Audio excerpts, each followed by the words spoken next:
multiples visions de la culture française vue à l'étranger, généralement ce sont à la fois des points d'appui et des obstacles. Parce que de même que nous avons des images de la culture américaine par exemple, ces images sont à la fois des formes d'accès et des clichés qu'il faut en permanence défaire, déconstruire, travailler, déplacer, de manière à rendre possible un véritable dialogue. Un dialogue qui a une importance extrême. Hein. Je veux dire par là que on est toujours tenté de... Je réfléchissais un peu cette nuit à la question qui donne son titre à cette rencontre, pourquoi la culture? Et c'est vrai qu'on est toujours tenté d'opposer à la culture des nécessités plus immédiates ou plus urgentes. Je me disais, quand on est tenté de faire ça, de dire qu'au fond la culture c'est bien, mais il y a des choses plus graves, plus immédiates, plus essentielles à considérer, c'est toujours intéressant de demander aux adversaires, à ceux qui aujourd'hui assassinent le conservateur de Palmyre par exemple, à ceux qui détruisent les Bouddhas de Bamiyan, c'est-à-dire à ceux qui considèrent que soumettre les peuples ou assurer leur hégémonie passe par une forme de destruction de la culture. De ce point de vue-là, le dialogue international, le dialogue culturel international, ça n'est pas la suggestion d'accompagnement d'une préoccupation pour l'état politique du monde. C'est pas les petits pois de l'assiette.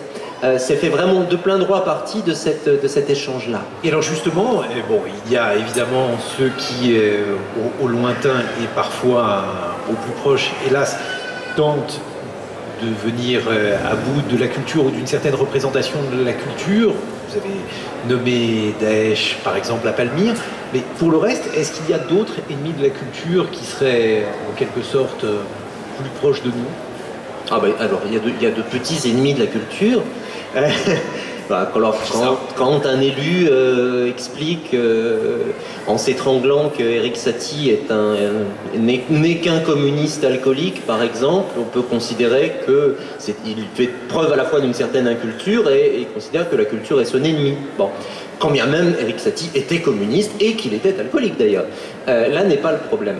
Donc il y a des adversaires assez déclarés et puis il y a des adversaires plus insidieux qui, pour moi, les adversaires de la culture aujourd'hui sont ceux qui jouent l'espace des débats et des polémiques contre l'espace des savoirs et des œuvres. C'est-à-dire qu'ils considèrent qu'il y aurait d'un côté ceux qui, dans l'académie, dans l'université, dans les musées, font des choses trop compliquées pour le bon peuple, et puis ceux qui, à l'extérieur, sont la véritable voix du peuple. À mon sens, s'il y a un défi culturel aujourd'hui, c'est de maintenir ce lien entre l'espace des œuvres consistantes, résistantes, profondes, et puis leur appropriation et leur capacité à circuler, à irriguer dans le débat public. Il y a deux personnes qui opinent. C'est assez compliqué. Je veux dire par là qu'il y a toute une diversité de manières de s'emparer aujourd'hui ou de faire des ponts entre culture savante et culture populaire, et qu'il y a plein de pièges à éviter. Il y a une manière de s'encanailler, par exemple, qui au fond consiste à dire, voyez, comme je suis savant, je suis tellement savant que je peux m'intéresser à des objets de masse et leur faire 3 tours de piste comme le marionnettiste ou le jongleur. Ça, c'est pas très intéressant. Je pense que c'est intéressant de prendre au sérieux les formes aujourd'hui de la culture populaire, de la culture qui est aussi une culture extrêmement industrielle. Ce sont des enjeux économiques et industriels très importants, d'y lire à la fois des symptômes, c'est-à-dire de dire au fond que racontent les formes contemporaines de la fiction, de la fabrication d'un discours commun, et puis d'y lire des œuvres aussi, où parfois se racontent des choses intéressantes, et parfois s'hybrident aussi des éléments de culture extrêmement savante. Vous parliez de mon travail sur Game of Thrones. Moi, ça m'intéresse beaucoup de voir comment un auteur d'Heroic Fantasy lit Machiavel et le lit plutôt bien, le lit plutôt de près.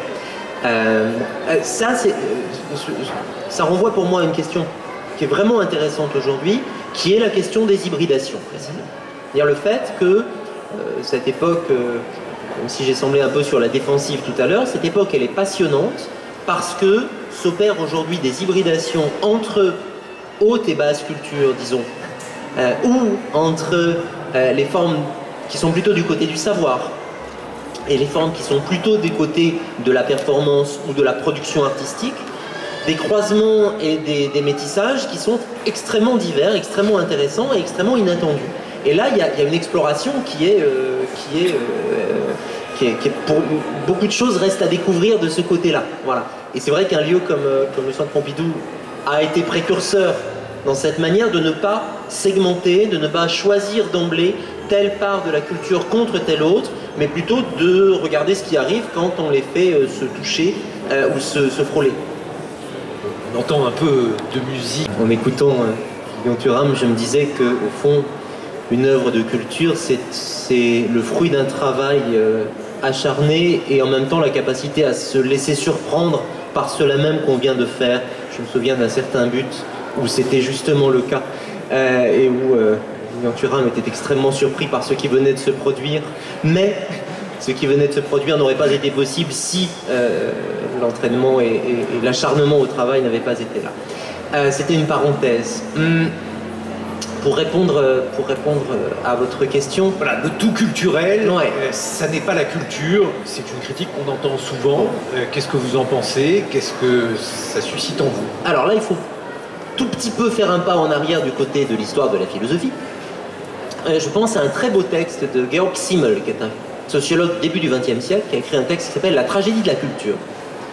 Et dans ce texte, il explique, pour aller très très vite, que la notion de culture, elle est tendue entre deux pôles.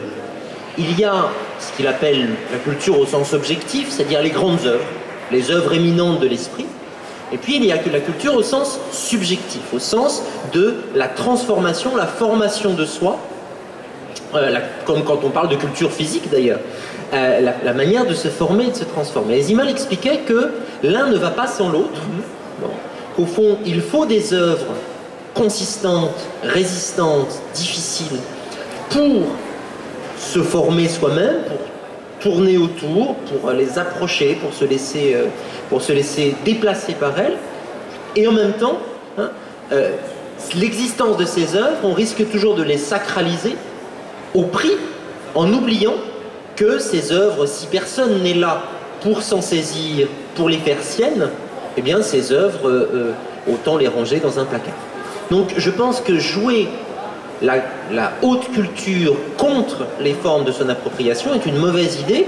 Moi, depuis quelques années maintenant, à l'Institut français, j'accompagne des événements qui s'appellent les Nuits de la philosophie et les Nuits des idées, qui consistent en un geste tout à fait étrange et un peu iconoclaste, qui consiste à inviter des philosophes sérieux, compétents, spécialistes, à intervenir sur leur spécialité à 2 ou 3 heures du matin, de manière à déplacer entièrement le cadre académique dans lequel cette parole va être reçue, de la manière aussi, eux, de les obliger à se déplacer.